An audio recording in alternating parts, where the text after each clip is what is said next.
একটা ডাক দাও বেটা, মাসুদ রে। এই আর্তনাদ বাংলাদেশ সেনাবাহিনী শান্তিরক্ষী কর্পোরাল মাসুদ রানার মায়ের। সুদানের আবিই এলাকায় সন্ত্রাসীদের হামলায় বাংলাদেশ সেনাবাহিনীর 6 জন শান্তিরক্ষী শহীদ হয়েছেন।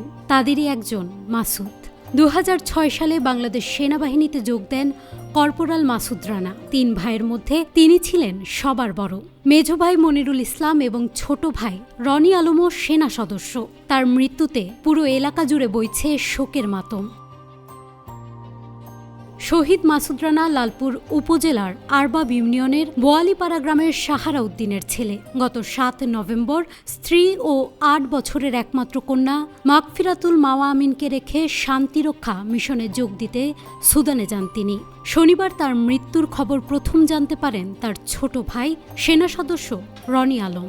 পরে তিনি বিষয়টি জানান পরিবারের অন্য সদস্যদের। খবরটি ছড়িয়ে পড়তেই পুরো গ্রাম জুড়ে নেমে আসে শোকের ছায়া। বাড়ির উঠোন জুড়ে কান্না আর হাহাকারে ভারী হয়ে ওঠে পুরো পরিবেশ।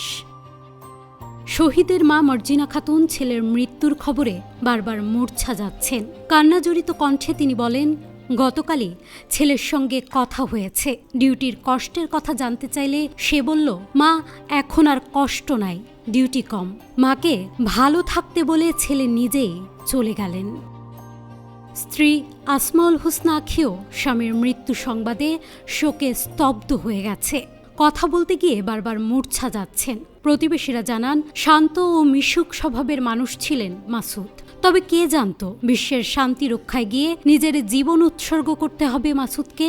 শহীদ মাসুদ রানার ছোট ভাই রনি আলম বলেন, দেশের জন্য আমার ভাই শহীদ হয়েছেন।